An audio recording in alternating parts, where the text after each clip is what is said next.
हमारे पास भी लोग वर्कर आते रहते हैं जो उनके पास जाते हैं। अगर उनकी कोई सिपाही तक भी सुनने को तैयार नहीं है, आप बड़े अफसरों की तो छोड़ दो, तो पूरी तरीके से वर्कर नाराज है, डिमोरलाइज है, पूरी तरीके से सरकार फेल होती है।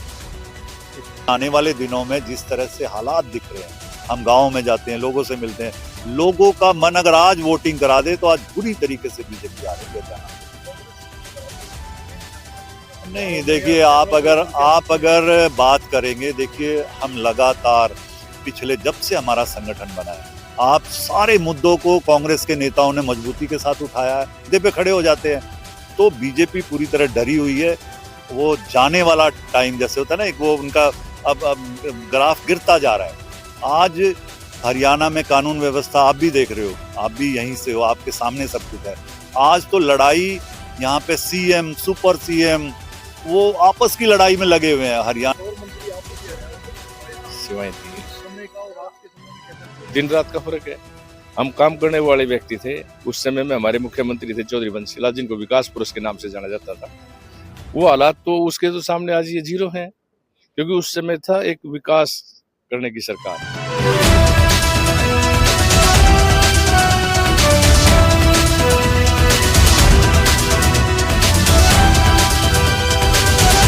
पानीपत समालखा के बीच सरताज ढाबा से देख रहे हैं, जहां आपको बता दें पानीपत समालखा के कांग्रेसी नेता जो हैं यहाँ पर मौजूद हैं। पानीपत शहरी के कुछ नेता और ग्रामीण के अधिकतम नेता और समालखा के संजय छोकर यहाँ पर हैं। आज मकर संक्रांति का पर्व है और इस पर्व को लेकर के यहाँ पर एक लंच कार्यक्रम किया गया है। हालांकि इस कार्यक्रम का क्या उद्देश्य है, उन सभी तमाम जानकारियों को लेकर यहाँ पहुंचे, इनसे बातचीत करेंगे। क्या कुछ कारण है यहाँ पर आज एकत्रित होने के। हालांकि जिला अध्यक्षों की यहाँ पर गैर हाजिरी नजर आ रही है, लेकिन बावजूद उसके जो समालखा के और जो पानीपत ग्रामीण के वरिष्ठ नेता रहे हैं कांग्रेस के, वो सभी यहाँ पर तमाम नेता यहाँ पर मौजूद हैं। तो चलिए बातचीत करते हैं, क्या कुछ कहना है।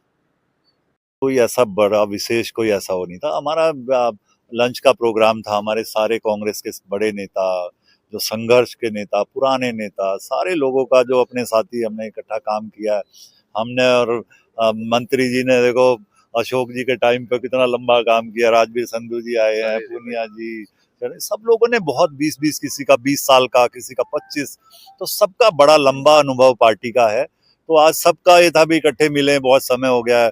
वैसे तो प्रोग्रामों में मिलते रहते हैं, लेकिन आज सारे लोग यहाँ पे इकट्ठा हुए, लंच किया, और सबका एक ही चर्चा ये थी भी पार्टी को कैसे मजबूत किया जाए और कैसे इसमें और अच्छा हम अपना योगदान क्या कर सकते हैं हम लोग। तो उसी पर चर्चा हुई और बहुत बढ़िया रहा। सारे लोग आए, हमने डिस्कस किया अपने जिले के बारे में भी, कि जिले में हम और कैसे अच्छा पार्टी कैसे मजबूत कर सकते हैं, उस पर भी चर्चा हुई। और पूरे प्रदेश में कैसे हम अच्छा कर सकते हैं, उस पर भी चर्चा हुई। तो लगता नहीं कि ये जो मीटिंग आप लोगों ने की है, ये जिला अध्यक्षों को करनी चाहिए थी, दोनों जिला अध्यक्ष, चाहे वो शहर का हो चाहे ग्रामीण। नहीं, देखिए जिला अध्यक्ष तो लगातार, जो अभी परसों हम सारे नेता जिला अध्यक्ष जो हमारे, उन्होंने रमेश मलिक जी ने उन्होंने बोला, उसमें भी थे। हम सारे प्रोग्रामों में सब जाते हैं, कभी कभी चलो एक आध कोई नहीं होता होगा, तो सब लोग जिले की मीटिंग जो प्रोग्राम आते हैं उसमें जाते हैं, वो करते ही हैं। ये तो एक हमारा अपना एक लंच का प्रोग्राम था, इसमें कोई जिले का या प्रदेश की कोई इस तरह का नहीं था। तो लेकिन सारे लोग मजबूती के साथ खड़े हैं, चाहे वो जिले की बात है या प्रदेश की बात है। सारे कांग्रेस के लोग हैं ये लोग, इनकी चिंता सबकी है कि हम कैसे दोबारा से सत्ता में आए, कैसे सामने कैसे अब आगे का क्या रणनीति है। देखिए आप अगर देखा जाए तो हमने सारी टीम बीजेपी की भी पता है, जिले की भी पता है, प्रदेश की भी पता है। हमारे नेता बहुत मजबूत है, आप भी जानते हो। कांग्रेस की जो टीम है, कांग्रेस का जो लीडरशिप है, वो बहुत मजबूत है। और 2014 में भी कांग्रेस, बीजेपी के पास तो कोई लीडर ही नहीं था, कांग्रेस के नेताओं को अपनी तरफ लेके उन्होंने सरकार बनाई थी। तो आज भी कांग्रेस के नेता मजबूत हैं, तगड़े हैं, एक्सपीरियंस बहुत ज्यादा है उनको। और लेकिन वो ठीक है, सत्ता बीजेपी को मिल गई। प्रदेश की करें तो जो जितने भी बड़े नेता हैं प्रदेश के, मंच साझा नहीं करते, इसको देखने में आता है। नहीं, देखिए मंच साझा अगर आप देखोगे, जब राहुल जी या खड़गे जी या बड़े नेता आते हैं तो सारे एक मंच पे होते हैं। उसके अलावा जो प्रोग्राम होते हैं, देखिए सबकी जिम्मेवारी अलग अलग है। आज दो हमारे स्टेट के ऐसे महासचिव हैं, रणदीप जी, शैलजा जी, उनकी जिम्मेवारी अलग अलग है। आप हुड्डा साहब सीएलपी के लीडर हैं, राव साहब हमारे अध्यक्ष हैं, तो सबका अलग अलग काम है। तो कभी अगर ऐसी जरूरत भी पड़ती है, आज देखिए ट्रेनिंग कैंप चल रहा है तो वहाँ सारे इकट्ठे होते हैं। हरियाणा में अपराध को कैसे देखते हैं? मैं कह रहा हूँ वो उस पर ही बड़ी चर्चा हो रही थी, अभी मंत्री जी ने भी बोला और चिरंजीव जी भी, हम सारे बात कर रहे थे कि जितना बुरा हाल पहले यूपी में सुनते थे हम, उससे भी बुरा हाल हरियाणा में है और कानून व्यवस्था बुरी तरह फेल होगी। समालखा में आप देखो, एक व्यापारी को किस तरीके से गोली मारी हो तो बचाव हो गया उनका। तो कानून व्यवस्था पूरी तरह से फेल है, महंगाई बहुत बड़ा मुद्दा है, रोजगार बहुत बड़ा मुद्दा है। तो जो मुद्दे हैं अगर आप उन पे, क्योंकि चुनाव थोड़ा सा भी टाइम ज्यादा है इसलिए लोग सड़कों पे नहीं है। आप देखना 1 साल पहले इस बार भी लोगों ने मन बनाया था कि हम कांग्रेस की सरकार बनाएं, इस सरकार से पीछा छुड़ाएं, लेकिन वो ठीक है, बीजेपी मैनेज कर गई, वो पूरा पावर, पैसा, सारी चीजों का इस्तेमाल करके जबरदस्ती सरकार बना ली उन्होंने। लेकिन आने वाले दिनों में जिस तरह से हालात दिख रहे हैं, हम गाँव में जाते हैं, लोगों से मिलते हैं, लोगों का मन अगर आज वोटिंग करा दे तो आज बुरी तरीके से बीजेपी आ रही है हरियाणा में। कांग्रेस धरातल पर कहीं नजर नहीं आती। नहीं, देखिए आप अगर बात करेंगे, देखिए हम लगातार पिछले जब से हमारा संगठन बना है, आप सारे मुद्दों को कांग्रेस के नेताओं ने मजबूती के साथ उठाया है। आप मंत्री जी, हम मोकम जी, हम सारे लोग, गडराजवीर जी हिसार से हैं, ये वहां उठाते हैं पूरी तरीके से। देखिए ये वो ठीक है, एक बार मीडिया का नजरिया भी उस तरह का नहीं है, कांग्रेस के नेताओं को नहीं देख रहे, वो एक अलग बात है। लेकिन जिस तरीके से राहुल जी देश में मुद्दा उठा रहे हैं, किसी भी बात पे आप देखिए, आप कोई बीजेपी का नेता आज प्रधानमंत्री, एक कदम चलने में उसको दिक्कत होती है, राहुल जी ने पूरे देश में पैदल यात्रा करी, कोई तो ये संघर्ष आप देख ही नहीं रहे हो। हमारे नेता, अब आप विजेंद्र जी जो है वो पूरे पैदल यात्रा कर रहे हैं, तो सब अलग अलग लेवल पे मेहनत कर रहे हैं।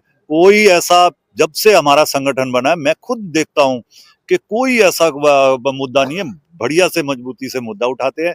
बल्कि डरी हुई है बीजेपी जब से हमारा संगठन बना कि यार ये तो सारा घेर ही लिया इन्होंने, हर मुद्दे पे खड़े हो जाते हैं। तो बीजेपी पूरी तरह डरी हुई है। वो जाने वाला टाइम जैसे होता है ना, एक वो उनका अब ग्राफ गिरता जा रहा है। आज हरियाणा में कानून व्यवस्था आप भी देख रहे हो, आप भी यहीं से हो, आपके सामने सब कुछ है। आज तो लड़ाई यहाँ पे सीएम, सुपर सीएम, वो आपस की लड़ाई में लगे हुए हैं। हरियाणा के लोगों से उनको कोई लेना देना नहीं है, तो कोई कंट्रोल नहीं है अफसरों का। आज अगर यहाँ पे 2 मंत्री हैं हमारे जिले के, हमारे पास भी लोग वर्कर आते रहते जो उनके पास जाते हैं, अगर उनकी कोई सिपाही तक भी सुनने को तैयार नहीं है, आप बड़े अफसरों की तो छोड़ दो। तो पूरी तरीके से वर्कर नाराज है, डिमोरलाइज है, पूरी तरीके से सरकार फेल हो चुकी है। मीटिंग के आज तो ये मकर संक्रांति के इस शुभ दिन पर हमारा सबका एक लंच का आयोजन हमारे साथी ने, संजय भाई ने किया था, जिसमें हम सब आए भी और कुछ बातें पार्टी के लिए भी की। इसमें कोई दो राय नहीं कि आप भी इस हरियाणा के सिटीजन पहले हो, मतदाता भी हो, कि जिस हालात में आज बीजेपी ने इस प्रदेश को पहुंचा दिया, जिस तरीके से जगह जगह पर कोई लूट खसोट हो रही है, कोई गोलियां चल रही हैं। अभी हाल ही में इनेलो अध्यक्ष जो है हमारा जिला अध्यक्ष कुलदीप राठी, उसके भाई का पता ही नहीं लगा। तो मैं समझता हूँ कि ये सरकार ही फेल है, क्योंकि यहाँ कोई कानून व्यवस्था तो बिल्कुल चरमरा गई है। जहां तक काम करने की बातें, विकास की बातें आप देख रहे हो, स्कीमों का नाम बदलने पर जोर दे रहे हैं। कोई इन्होंने अपनी कोई ऐसी स्कीम ये बताएं कि भाई हमने इस स्कीम के तहत इस प्रदेश का ये विकास किया या देश का विकास किया। लेकिन ये बात मैं समझता हूँ कि बहुत दिन चलने वाली नहीं है, क्योंकि जहाँ इन्होंने कहीं कास्टिज्म पर, कहीं हिंदुइज्म पर, कहीं किसी और बात को लेकर जिस तरीके से लोगों को एक बांटने का काम किया, ये सबसे मैं समझता हूँ ये तो बिल्कुल ही बहुत ही गलत फैसले हैं। इस दिशा में देश को अगर ये ले जाएंगे तो एक दिन ये देश टूट जाएगा। और मंत्री आप लोग भी हरियाणा में अपनी सेवाएं दी है। समय का और रात के समय में कैसे आप दिन रात का फर्क है। हम काम करने वाले व्यक्ति थे। उस समय में हमारे मुख्यमंत्री थे चौधरी बंसीलाल, जिनको विकास पुरुष के नाम से जाना जाता था। वो हालात तो उसके तो सामने आज ये जीरो है, क्योंकि उस समय था एक विकास करने की सरकार और आज है एक विनाश करने की सरकार। जहां सरकार की बात, कोई सरकार की जिम्मेवारी की बात आती है, वहां कोई नजर ही नहीं आता। ये भाई संजय ने ठीक कहा है कि इस जिला में भी 2 मंत्री हैं और उनकी कोई सुनता नहीं, या वो सुनाते नहीं, या वो अपने व्यक्तिगत हित के लिए अपनी पावर का यूज कर रहे हैं। ये अगर ऐसा है तो फिर लोकतंत्र, और ये जो लोकतंत्र में जनता का जो भला होना चाहिए, वो काम कौन करेगा? मुद्दे काफी है, सड़कों पर क्यों नहीं उतरनी कांग्रेस? उतरेंगे, ये बिल्कुल सही कहा आपने, क्योंकि जिस तरीके के हालात बीजेपी कर रही है, मैं समझता हूँ कि वो दिन दूर नहीं है। कांग्रेस सड़कों पर भी उतरेगी और विधानसभा का घेराव भी करेगी, संसद का घेराव भी करेगी। वो दिन मैं समझता हूँ बहुत नजदीक है।